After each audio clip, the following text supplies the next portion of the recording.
Hello, bienvenue sur ma chaîne. Si vous êtes des habitués, I'm so sorry. Je n'étais pas là, je n'ai pas filmé pendant un petit moment, but j'étais occupée. J'étais occupée à quoi? À m'enlever les boobs. Et puis pour être honnête, faire des vidéos ça prend beaucoup de temps et j'avais d'autres projets. Mais I'm back today. It's the day. Warning, avant même de commencer, cette vidéo va être très longue. Donc je préfère te prévenir. Je vais mettre dans la barre de description des timecodes, c'est-à-dire que je vais mettre des titres à des moments précis où je vais parler. Si ce que je dis te saoule, tu passes après ou tu choisis uniquement ce qui t'intéresse.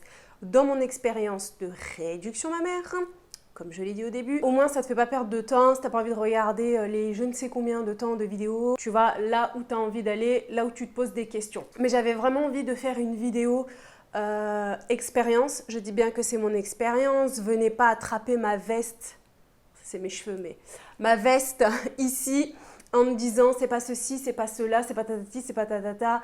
Je veux pas de mauvais commentaires sur la réduction mammaire, sur je m'en fous, ok?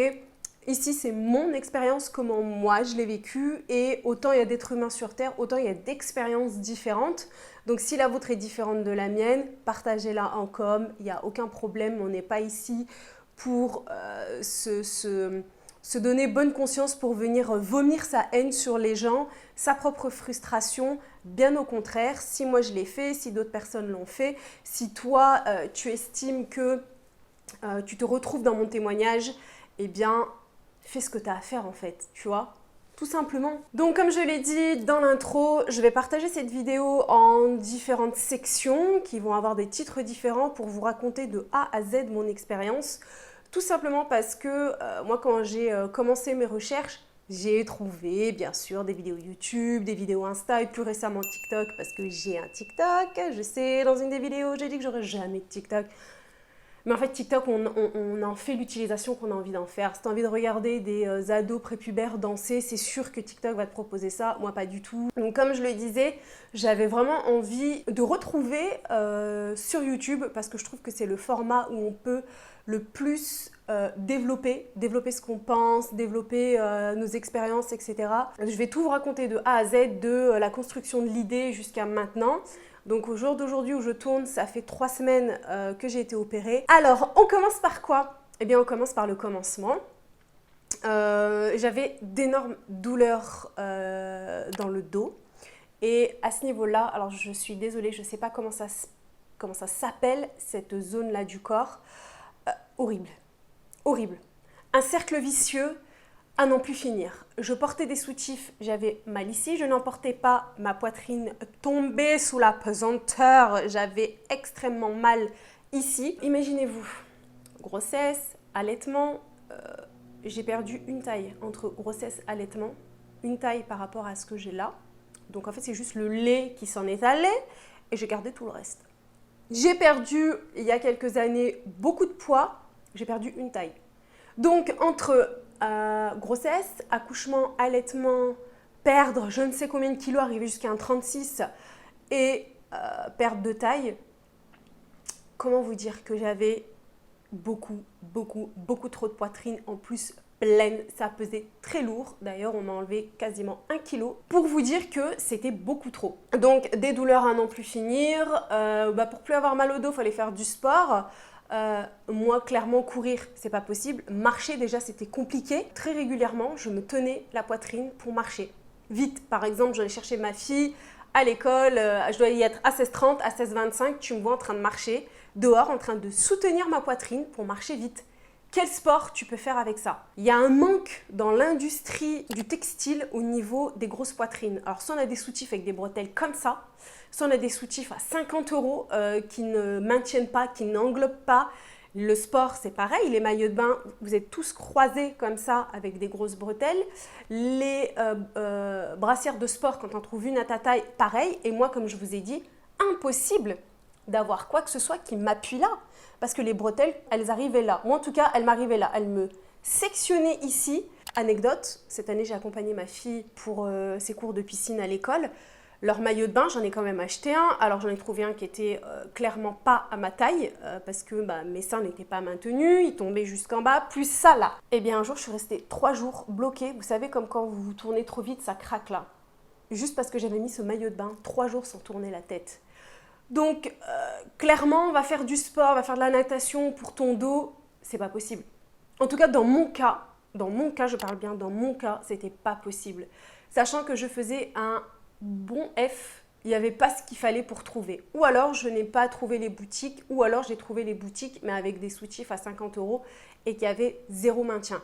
Donc, quand tu te retrouves là-dedans, tu dis, bon, je vais faire quoi là? Très vite, de toute façon, sans même me renseigner, j'ai bien compris que cette poitrine, c'était clairement un inconvénient dans ma vie en règle générale.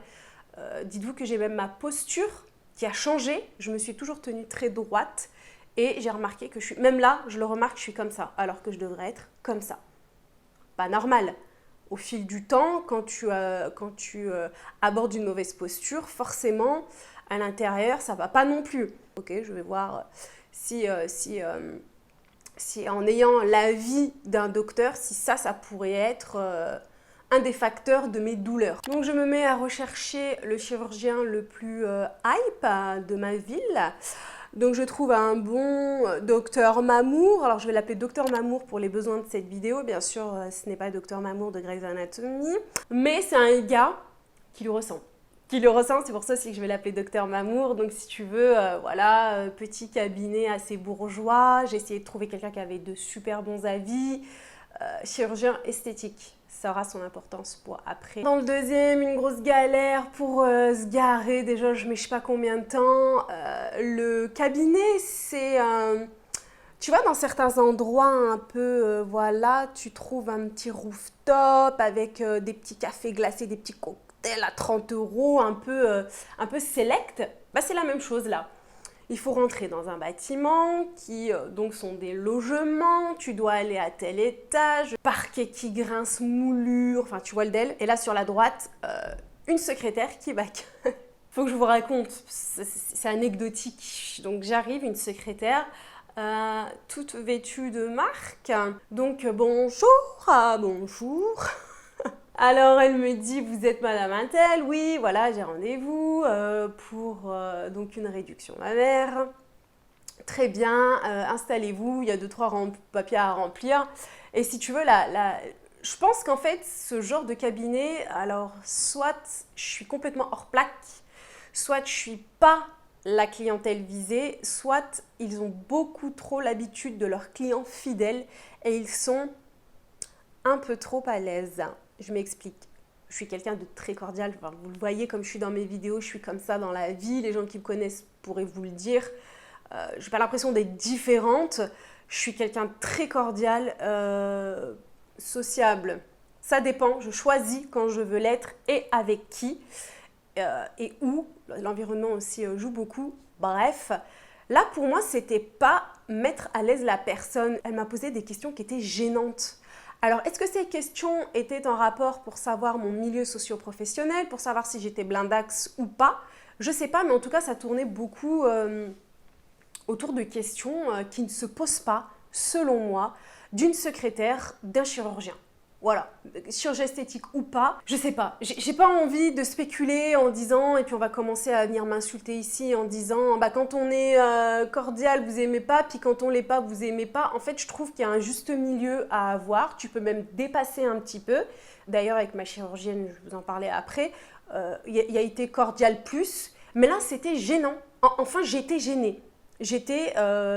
C'était malaisant pour moi, mais pour moi. Donc ensuite, tu vas attendre dans la salle d'attente. La salle d'attente, c'est à l'image de ce que je venais de vivre en fait. Je suis arrivée dans la salle d'attente, donc je vous ai dit, parquet qui grince, moulure, un écran géant qui tourne en boucle sur les talents du chirurgien. Donc il est capable de vous faire ça, des avant-après, des photos, des machins. Et 2 canapés tout déglingues. Tu t'assois, c'est déglingue. Je pensais qu'en me levant d'ailleurs, la matière allait rester sur mon derrière, mais non, ce n'était pas le cas. Donc le docteur vient me chercher, on y va. Et alors là, cosmique, 4e, 5e dimension. J'ai vécu un truc où je suis repartie en mode qu'est-ce qui vient de se passer? Et à la fois, jamais de la vie, je viendrais me faire opérer ici en fait par cette personne. Mais c'est pas possible. Mais tout était à l'image de tout en fait. Du début, je galère à trouver une place, je galère à trouver, je rentre dans un truc, tout, du début à la fin, rien n'allait. Donc, l'entretien, honnêtement, a dû durer 15 minutes, peut-être 20, peut-être 10, je sais pas, je vous donnerai une moyenne de 15 minutes. Donc, tu arrives, bonjour, bonjour. Donc, vous venez pour une réduction mammaire. Il m'a sorti des tas de documents. Je vous laisserai les consulter. Appelez-moi si vous avez des questions. Bon, là, maintenant, il va aller m'examiner. Donc, tu arrives.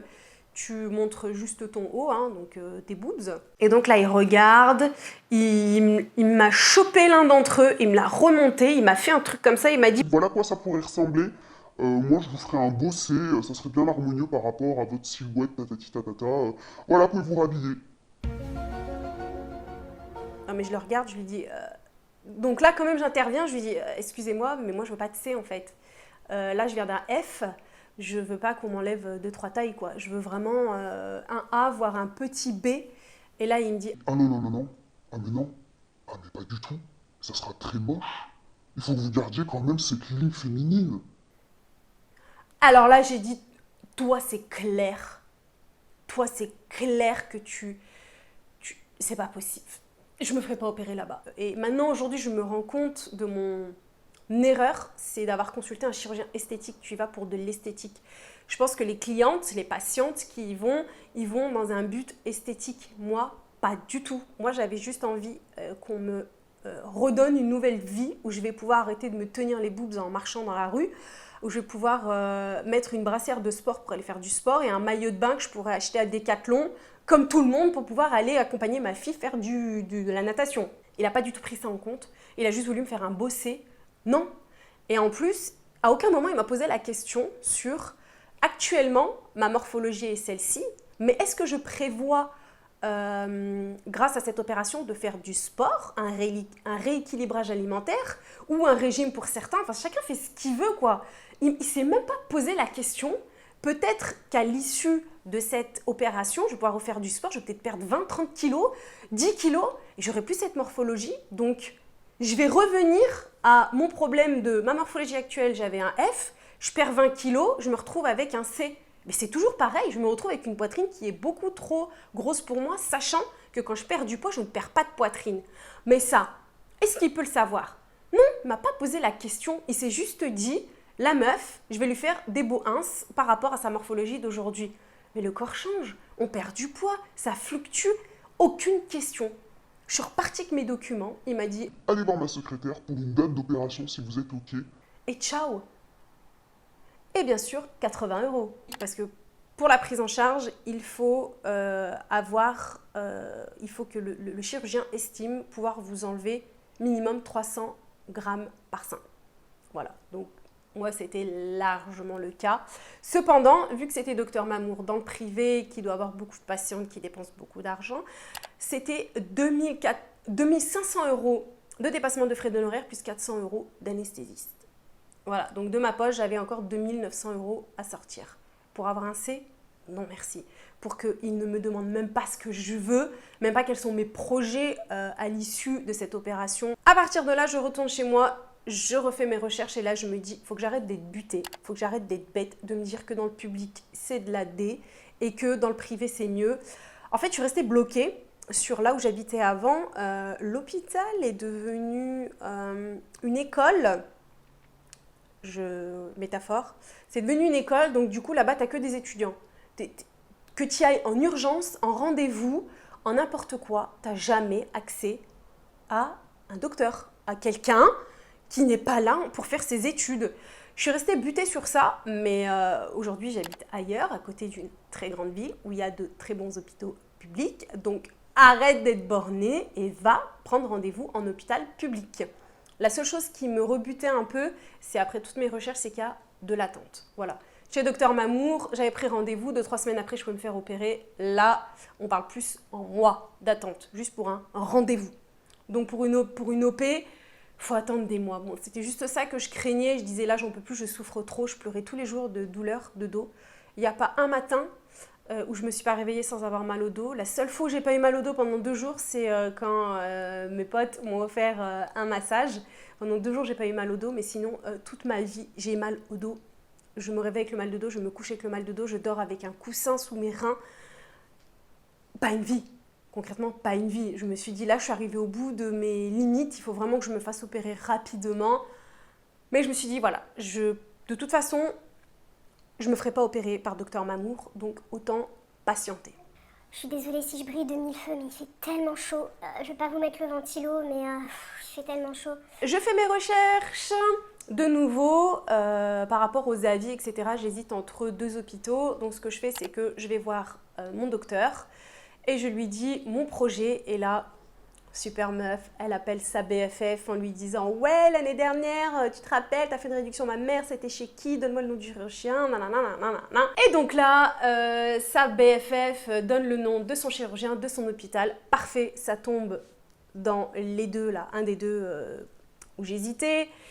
Je repars avec le NUM, je rentre chez moi, j'appelle le secrétariat en disant que voilà, j'ai eu par recommandation de mon médecin, parce que oui, bien sûr, il faut demander à votre médecin une prescription que vous allez pouvoir donner ensuite au chirurgien, un rendez-vous pour pouvoir tout simplement m'examiner puis mettre en place une date d'OP. Donc j'appelle et là, il faut attendre. Alors, j'ai pas vraiment souvenir, mais je crois que c'est 3-4 mois d'attente pour avoir juste un rendez-vous pour rencontrer le chirurgien. Donc, eh ben patiente, on attend, qu'est-ce que je te dise? Et puis donc je l'ai rencontré et là, la rencontre avec ma chirurgienne, c'est ce que je vous disais tout à l'heure, c'était convivial plus, mais je restais quelqu'un qui venait avec une pathologie. Voilà, c'est ça le mot. Je venais avec des mots, MAUX, et avec une pathologie. D'ailleurs, le service où je me suis opérée, c'est le service chirurgie réparatrice. Donc, il gère les grands brûlés, les post-cancer, etc. On n'est pas du tout traité de la même façon. C'est comme si tu arrivais chez ton médecin et que tu avais, ton médecin de famille qui te dit ça va, ta famille ça va, alors la dernière fois tu étais venue me voir pour ça, comment ça a évolué, n'hésite pas, appelle-moi s'il y a quoi que ce soit. C'était ça en fait, c'était quelqu'un d'humain qui m'a demandé, qui m'a écouté. En fait, j'ai enchaîné tout ce que j'ai pas pu dire à Docteur Mamour. Là, je l'ai enchaîné pour qu'elle comprenne mon projet. Mon projet, je veux pas de C, je veux pas de beaux seins en harmonie avec ma morphologie actuelle parce que je souffre, j'ai mal, je pleure, je peux pas aller faire de sport pour mon dos, je peux rien faire. J'ai besoin qu'on me trouve une solution qui ne soit pas esthétique. Je lui ai dit, la chose qu'il faut que vous reteniez avec moi, je ne veux pas de chirurgie esthétique, je veux chirurgie réparatrice. Je veux les plus petits seins possibles. Ne vous fiez pas à ma morphologie parce que je vais faire du sport, je vais peut-être perdre un peu de poids ou peut-être me muscler. En tout cas, voilà, là ce que je veux, c'est pouvoir marcher sans me tenir les pouces. J'arrête pas de le répéter, mais c'est ça, clairement. Et elle m'a écoutée. Elle m'a écoutée et moi je voulais un petit A. Je vous mettrai une photo de ce que je voulais, mais en fait c'est pas possible. Et elle m'a expliqué pourquoi. Contrario de Docteur Mamour, je vais beaucoup faire de comparatifs, mais c'est juste pour vous montrer que quand on explique à une personne le pourquoi du comment avec des raisons médicales, eh bien, on accepte la chose. Parce que Docteur Mamour, c'était « Oh non, ça va être moche, un C, c'est mieux, c'est plus beau pour vous. » Là, elle m'a mesuré la largeur de mon sein. Donc, la largeur de ton sein détermine ce que tu peux faire en termes de taille par rapport au bombé comme ça. Donc, elle m'a dit que voilà, médicalement, c'était pas possible, mais qu'un petit B, ça allait être très bien possible. Voilà. Voilà. Et puis, elle a bien compris ma souffrance, elle m'a écoutée, elle a pris des mesures, elle m'a prise en photo. Notre rendez-vous qui était gratuit a duré 30 minutes. Je ne sais pas combien de temps on a parlé, on a même basculé dans du privé, limite. Voilà, on s'est un peu confié, elle m'a confié des choses, je lui ai confié. Voilà, c'est ce que j'appelle un rendez-vous de qualité. Et tu sentais que c'était pas fake juste pour m'opérer. En plus, elle a une liste d'attente de malades. Carrément à cause du... ils lui ont fermé des créneaux pour garder les blocs opératoires. Enfin bref, tu sens que vraiment c'était honnête et qu'elle elle m'a vraiment traité de docteur à patiente avec des douleurs et des maux. Donc, je suis tellement contente d'avoir sauté mon a priori du public et du privé. À l'issue de ce rendez-vous, elle te demande « Est-ce que tu veux te faire opérer ?» Ah oui, je prends la première date. Donc, elle me dit voilà que la première date, c'est le 4 juillet. Et là, tout en sachant qu'on était en mars, je ne veux pas dire de bêtises, mars-avril. Entre-temps, elle m'a redonné un autre rendez-vous pour pouvoir la consulter de nouveau, elle, puis l'anesthésiste dans le même créneau l'un derrière l'autre. Donc, quelques temps après, je retourne la voir, vous êtes toujours OK. À ce moment-là, on met en place, est-ce que vous voulez le faire en ambulatoire ou est-ce que vous voulez dormir une nuit à l'hôpital? C'est possible en ambulatoire. Pareil, je reviendrai là-dessus après. Moi, j'aurais été incapable. Il y a des filles, j'ai vu leurs vidéos, elles l'ont fait, elles se sont très bien senties, fine. Moi, j'aurais été incapable. Ça, je ferai une dernière partie recommandation, conseil, entre guillemets, mais il faut vraiment une bonne organisation post-op. Vraiment. Et là aussi, elle m'explique tout ce qu'il va falloir que j'achète avant et post-op, parce qu'il y a quand même pas mal de choses à acheter, de nécessité de soins. Donc, je repars avec ça, elle m'explique, etc. Juste après, je vais voir l'anesthésiste. Pareil, l'anesthésiste te pose des questions. Bon, si vous avez déjà consulté un anesthésiste, c'est des questions que tu te dis, mais il n'y a aucun rapport. Pourquoi est-ce qu'elle me demande ça? Mais au final, si il y a un rapport par rapport à la fluidité du sang, par rapport à plein de choses. Et donc, je repars avec mes ordonnances, je vais à la pharmacie. Donc, il faut acheter de la Biceptine. Parce que la veille et le jour J, il faudra se laver avec. La veille, se laver les cheveux avec. Alors, contrairement à ce qu'on m'a dit, cette Biceptine était pas mal. Ça a bien moussé, ça m'a bien lavé. Bon, ça m'a un peu défoncé les cheveux, mais voilà. Ah oui, pardon, des bas de contention aussi. Il faut acheter des bas de contention. 1 tonne de pansements, de tailles différentes, de compresses, de désinfectants. Tu repars avec un carton de tout ce qu'il faut. Le jour J de l'opération, j'avais rendez-vous à 7 h à la clinique. Moi, j'habite à peu près 1 heure de la clinique. Donc, étant donné que je sais que je ne vais pas pouvoir rentrer en conduisant, j'y vais en bus. Donc, quelle épopée, hein, ça fait 16 ans que j'ai le permis et une voiture. Donc, si tu veux, le bus, pour moi, c'est... Voilà. Mais avant tout ça, j'avais fait carrément des repérages. J'avais déjà fait le tour en bus pour savoir où m'arrêter. Bref, je monte dans le bus, 6 h du mat, t'es là, t'es dans ton bus. Non, t'es pas comme ça parce que tu conduis pas, t'es dans ton bus. Et j'arrive à la clinique, 7 h 05. La première personne qui t'accueille, c'est une infirmière, ainsi que la personne qui te prend les mesures pour la brassière. Donc moi, j'ai eu de la chance dans cet hôpital. Il travaillait en partenariat avec une société qui fournissait la marque Zebra pour la brassière médicale que tu vas devoir porter le premier mois nuit et jour et le deuxième mois que la nuit ou que le jour. Je ne sais plus, je vous confirmerai là. Désolée. Et donc, elle prend tes mesures, elle te demande quelle taille tu vas avoir. Donc, moi là, j'ai pris un 95B. Je ne sais pas si je vais y penser après dans mes conseils recommandations, donc je vous le dis maintenant. Si vous êtes entre deux tailles, prenez la taille au-dessus. Moi, j'ai pris 95. Je pense que j'aurais dû prendre 100 parce que ça me serre beaucoup trop. Il faut savoir que l'élastique appuie sur vos côtes et la bande où il y a la fermeture appuie sur le sternum. Je pense que ça s'appelle comme ça. Ça fait extrêmement mal à la longue. Il faut quand même penser que vous devez le porter nuit et jour sans interruption à part pour le laver. Aujourd'hui, j'ai très mal, j'ai des douleurs. Alors, je ne sais pas si c'est ça qui me l'a causé. Là, je viens d'appeler ma chirurgienne. J'attends qu'elle me rappelle en espérant qu'elle ne le fasse pas pendant le tournage de cette vidéo. Je vous conseille, si vous faites entre un 95 et un 100, prenez un 100, entre un 95 et un 90. Ça ne sert à rien de prendre du comprimé. Parce que moi, c'est ce que je pensais, qu'il fallait que ça soit très serré pour que ça me maintienne. Mais en fait, ça ne maintient rien. Cette bande-là, elle est hyper serrée et ça ne maintient rien du tout. Donc, c'est une brassière, hein, en plus, matière respirante. Là, ça ne sert à rien. Je suis bête d'avoir fait ça. Mais bon, au moins, j'espère que ça servira pour vous. Elle est au prix de 72 €. Et ça, par contre, ce n'est pas remboursé. C'est le seul achat que tu dois faire de ta poche si tu vas dans le public comme moi. Et si on t'enlève bien 300 grammes par sein qui est prise en charge donc par la Sécu entièrement. Ensuite, alors là, tout s'est passé tellement vite. Moi, je m'attendais à vivre ce que beaucoup de gens m'avaient dit. Donc, si tu es stressé, ils vont venir te demander. Si tu es stressé, on va te donner un petit relaxant. Tu verras. Moi, j'ai rien eu de tout ça. Je vais vous raconter mon épopée, donc c'est le moment. Story time. Après le rendez-vous avec la brassière, qui a duré environ 30 minutes, donc on va dire 7h30, je m'installe, je m'étais acheté un petit Lovecraft, je me dis je vais le lire. Là, il y a ma chirurgienne qui arrive, elle me prend les mesures, elle dessine sur toi, donc, pour faire ses petits repères, machin. Elle me dit voilà, madame, vous êtes la deuxième, donc le temps de faire mon OP, et puis on vient vous chercher, quoi. Je m'installe, je lis 3 pages de mon Lovecraft. Déjà, je comprenais rien, donc je pense que j'ai peut-être dû relire plusieurs fois. Bon, en tout cas, voilà, les infirmières viennent te voir. Est-ce que ça va? Personne ne m'a demandé. Est-ce que tu veux un détractant? Est-ce que tu veux planer? Est-ce que tu... Rien. Je pense qu'on m'a vu tellement à l'aise qu'on s'est dit, oh, c'est bon, elle, on va pas lui donner quoi que ce soit. Le brancardier arrive. Alors, mention spéciale pour les brancardiers et les brancardières. Vraiment, chapeau bas pour votre taf. Vous êtes des monstres.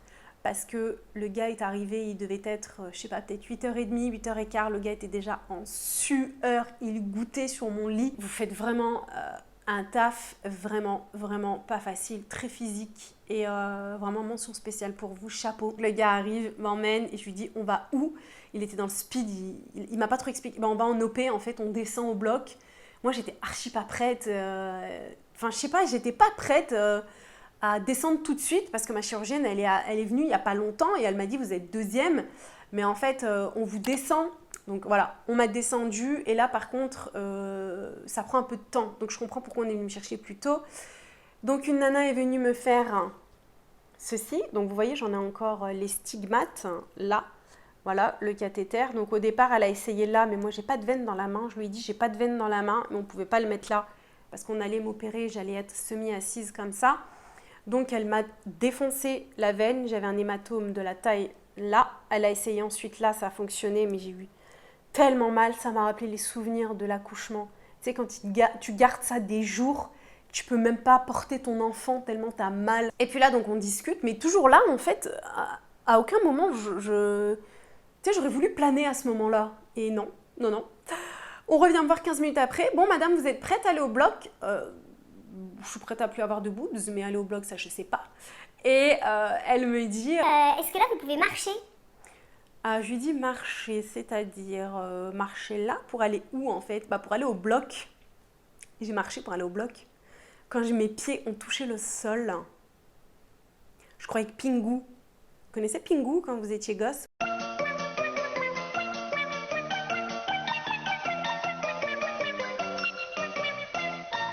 Allait me rejoindre, le froid dans mes pieds. J'ai dit mais là il fait trop froid, c'est pas possible. Elle a sorti un drap d'un placard bizarre et elle me l'a mis sur moi, il était chauffé, bon très bien. Et là, tu rentres dans le bloc.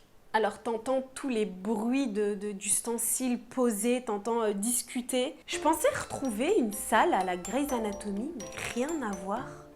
Alors peut-être que c'était moi là où j'étais, mais rien à voir. C'était assez austère et assez froid. J'ai pas tout de suite vu ma chirurgienne en plus, donc j'étais assez inquiète. On m'a fait m'asseoir sur une table en fer avec 2 boudins. Il fallait caler ma tête au milieu, j'y arrivais pas, j'avais froid. Ils m'ont attachée en mode HP. Ah, le bruit. Pour moi, je suis très sensible au bruit et aux odeurs. Et le bruit de quand on m'a mis les attaches, c'était très stressant. Et puis là, celle qui m'a loupé, m'a éclataxe ici, m'a dit bon, on y va, je vous mets le produit. Mais c'est quoi, je vous mets le produit? Pareil, je me suis dit, mais tout le monde n'a pas toujours évolué dans ce milieu-là. C'est quoi un produit? Pourquoi elle m'a pas dit de l'anesthésion? Je sais pas pourquoi. Et j'ai commencé à dire je me sens pas bien, je suis pas bien. Ça a dû la saouler à côté. Elle m'a mis le masque à gaz. Pareil, on aurait dit de la poudre. Pendant 3 jours après, j'ai eu de la poudre coincée dans la gorge. Bon, je me suis endormie. J'ai rien eu le temps de capter en fait entre le moment où je suis arrivée, tout s'est tellement enchaîné vite. Et puis ensuite, je me suis réveillée, j'ai ouvert les yeux en salle de réveil, 12h15. Et là, je vais vous raconter mes douleurs. C'est propre à moi, tout en sachant que je suis une personne qui a zéro résistance à la douleur. J'ai mal pour rien, pour tout, pour rien. Je sais pas comment c'est possible, mais je suis quelqu'un qui a aucune résistance à la douleur, donc j'avais extrêmement mal. Mes douleurs s'apparentaient à du feu, le feu sur moi.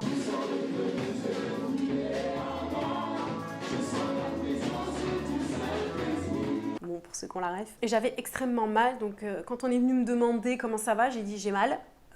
Ok, mais sinon ça va? Non, j'ai mal. Ok, je me suis rendormie, on est revenu quelques temps après. Madame, comment vous allez? J'ai mal. Bon, je l'ai entendu dire, ah, madame, j'ai mal, elle a mal. Oui, j'ai mal. Et ils m'ont dit, on va vous donner quelque chose quand vous remonterez en chambre. Là, vous êtes encore sous l'anesthésie. J'ai dit, je suis encore sous anesthésie là? Mais quand ça va se réveiller, je vais faire quoi? Je vais hurler ou quoi?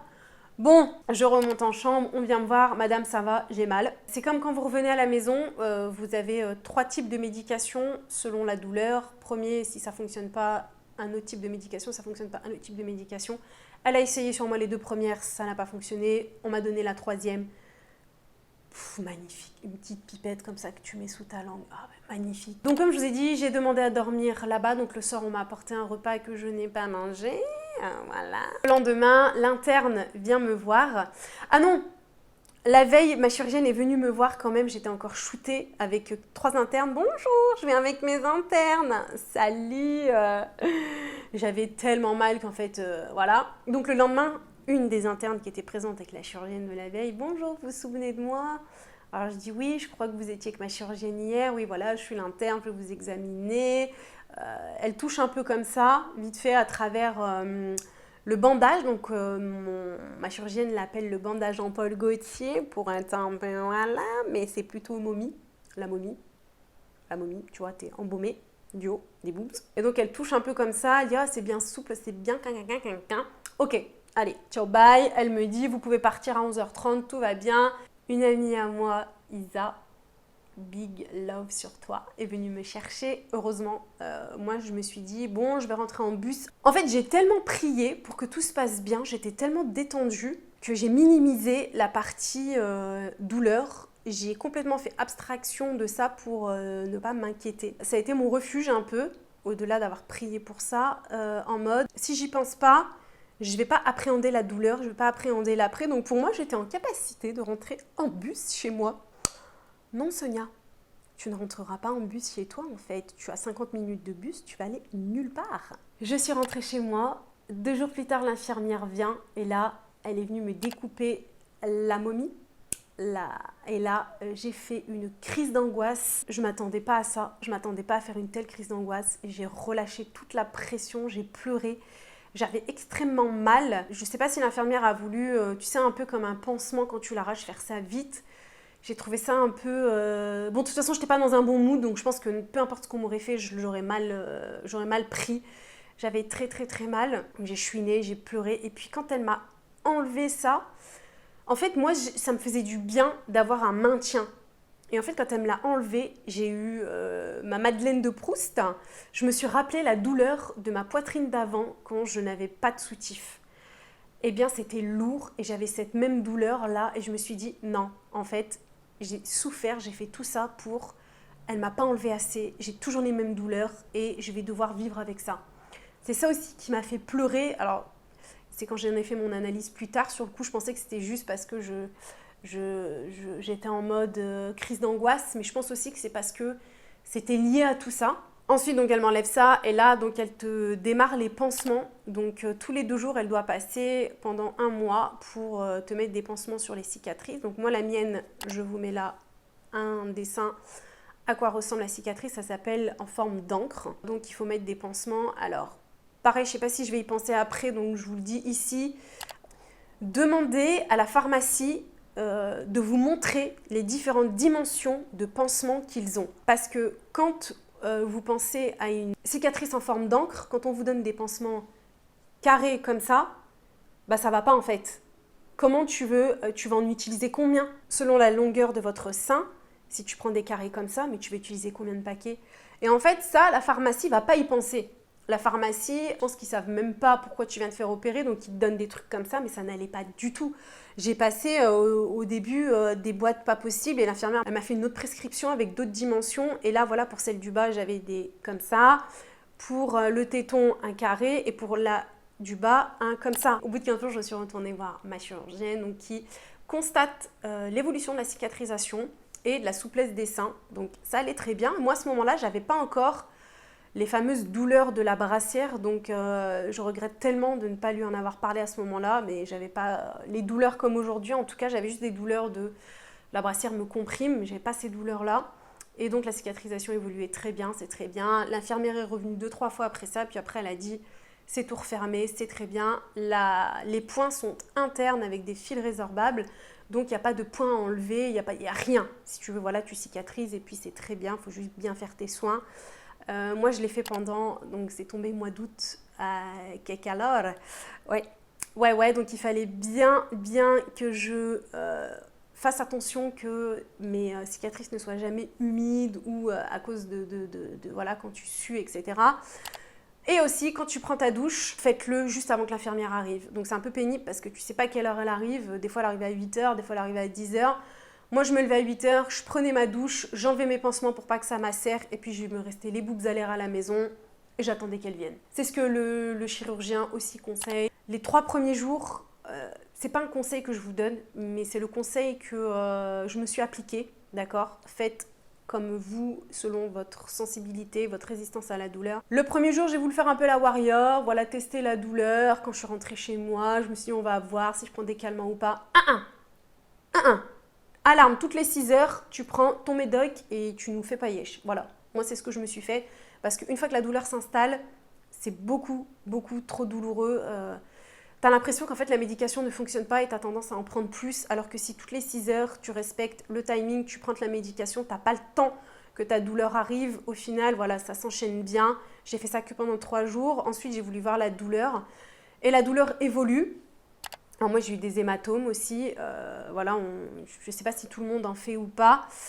J'aurais dû acheter une poche de glace aussi. Je l'ai acheté un peu trop tard. Ça fait du bien, ça évite que les gros hématomes se fassent. Bon, je l'ai acheté trop tard, c'est pas grave, j'ai eu des hématomes. Et la douleur, très mal pendant les 3 jours. C'est passé de je sens du feu. Ensuite, j'ai l'impression que ça me brûlait, mais pas comme le feu d'avant, une évolution si vous voulez. Et ensuite, mais j'ai toujours d'ailleurs ça, des petits coups de poignard, des petits coups d'aiguille, des petits coups de jus. Qui se font de temps à autre. Alors au début, c'est limite, tu te courbes, tu dis ah, ça va passer, un peu comme une contraction, tu vois. Petit à petit, c'est des douleurs différentes, les hématomes s'en vont, la cicatrisation, donc là, voilà, c'est un peu sensible sur les côtés. Voilà, on est tous différents, ok ? On cicatrise tous différemment, on a une résistance à la douleur qui est différente pour tout le monde. Moi, je vous ai donné mon expérience. Ne vous fiez pas à ça. Ne vous dites pas que vous aussi, pendant 3 jours, vous allez avoir mal. Je marchais courbée, etc. On n'est pas toutes pareilles. D'ailleurs, j'ai vu des vidéos où des meufs, le lendemain, allaient super bien. Moi, non. Moi, clairement, Dieu merci, je ne travaille pas en ce moment. Enfin, tout du moins, je n'ai pas un travail classique de le matin, je dois me lever, je dois aller bosser, je dois aller au bureau ou que sais-je. Notamment si vous faites des métiers où vous nécessitez style manutention, industrie, tout ça, prenez 15 jours, un mois. N'allez pas bosser, hein, parce que c'est... Vous allez tomber par terre. À chaque fois que je levais les bras, j'ai l'impression que la tête, elle tournait. Enfin, voilà, on est tous différents aussi, mais selon moi, on a quand même besoin de minimum 15 jours au repos. Voilà. Donc là, je vais passer à la partie un peu conseils, recommandations, selon moi, selon ma vie. Mais si vous vous retrouvez dans mon schéma de vie, ce sont les conseils que je peux vous donner.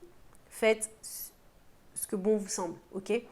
Moi, voilà, ma situation, c'est que je vis seule avec une petite fille. Donc, il y a une vraie organisation post-op à faire. Dieu merci, pendant 3 jours, ma maman était là, a pu m'aider. En amont, j'avais fait le stock de courses. Parce que tu pourras plus porter tes packs d'eau, hein, voilà, ou ta nourriture, etc. Donc j'avais fait un peu le stock. Quand ma maman était là, elle a été un petit peu au magasin, elle a fait 2-3 courses pour après, pour ma fille, etc. Et pour organisation post-op, achète tout ton nécessaire de soins avant, tout. Pose-toi sur une petite table basse à côté de ton canapé, comme ça quand l'infirmière vient, tu as tout à proximité. Achète des petits sachets transparents de 2, 3, 5 litres la Action et mets-en toi aussi sur ta table parce que quand elle va venir, elle va faire tes pansements et elle ne saura pas où les jeter. Donc pareil, la compresse de gaz, tout ce qu'elle aura utilisé, tout ça là, des petits sacs plastiques pour t'éviter de devoir tout prendre, aller à ta poubelle, devoir jeter. Voilà, je te donne des conseils confort si tu veux. Achète ça, mets tout ça à côté de ta petite table basse pour faire le moins de va-et-vient possible dans les débuts en tout cas. Mets bien tous tes petits pansements à côté de toi, ton spray, tout ce qu'il faut. Comme je t'ai dit pour les douches, prends-les bien juste avant qu'elle arrive, l'infirmière enlève tes pansements. Laisse pas macérer, enlève. Fais attention à ne pas lever les bras pour ne pas abîmer les cicatrices. Ne porte pas. Organise-toi pour les 3 jours, avoir la semaine d'après, si quelqu'un peut venir chez toi pour s'occuper de ton enfant ou de tes enfants, par exemple, ou de mettre tes enfants chez de la famille, ou organise-toi comme tu peux, mais quand même 3 jours à une semaine où on peut te soulager un peu, notamment au niveau des enfants. Ne te laisse pas influencer par le privé, c'est le best, on paye, on demande à avoir un level au-dessus. Ne te décourage pas par le temps que tu vas avoir d'attente dans le public. Prends plusieurs rendez-vous, teste jusqu'à trouver le chirurgien avec qui tu auras des atomes crochus, avec qui tu te sentiras à l'aise de te faire opérer.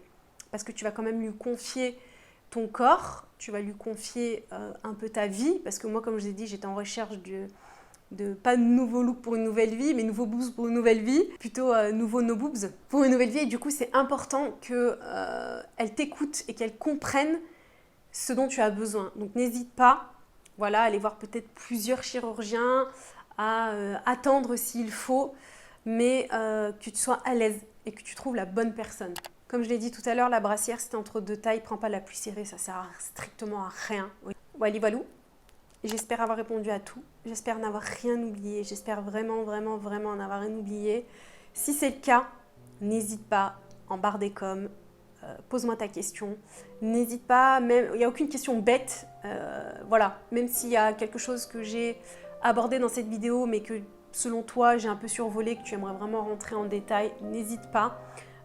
Cette vidéo est faite pour ça, pour vous rassurer, pour que vous puissiez poser vos questions. J'y répondrai, je suis active dans les commentaires. Sachez juste que parfois, je ne sais pas pourquoi, YouTube balance les coms dans une case qui est où je dois vérifier avant si tout va bien dans le com, parce que j'ai mis des filtres, des hashtags, des mots. S'il y a un mot dans ton com qui... Moi, au préalable, j'avais mis dans mes hashtags là, et ce sont des mots que je ne veux pas dans mes commentaires. S'il y a un mot qui correspond à ça, ou si YouTube estime que ton com est chelou, il va le mettre là-bas et il faut que j'y aille. Et j'y pense pas tout le temps. Mais en tout cas, je répondrai toujours aux commentaires. Je vais très régulièrement, une fois par semaine, regarder ces fameux commentaires que YouTube a balancés là-bas. Et je regarde s'il y a voilà, des coms qui sont intéressants et qui ne sont pas injurieux ou quoi que ce soit. Et j'y réponds, ne t'inquiète pas, je ne dépasserai pas la semaine en tout cas pour répondre à ta question. Tu peux aussi me contacter sur Instagram, je suis très dispo là-bas. TikTok aussi, n'hésite pas, j'ai fait d'ailleurs un petit TikTok là-bas en mode petit vlog. Tu peux aussi aller checker là-bas, ça fera un complément de tout ça. Et si dans tout ça, j'ai pas répondu, rendez-vous dans les coms. Voilà, c'est une vidéo très longue, mais... je vous ai mis des timecodes. Merci si vous avez suivi la vidéo jusqu'à la fin. Bonne aventure de No Boobs si vous allez entreprendre de la faire. Je te souhaite une bonne journée, une bonne soirée selon le moment où tu me regardes et je te dis à très vite. Et d'ici là, prends bien soin de toi. Mouah.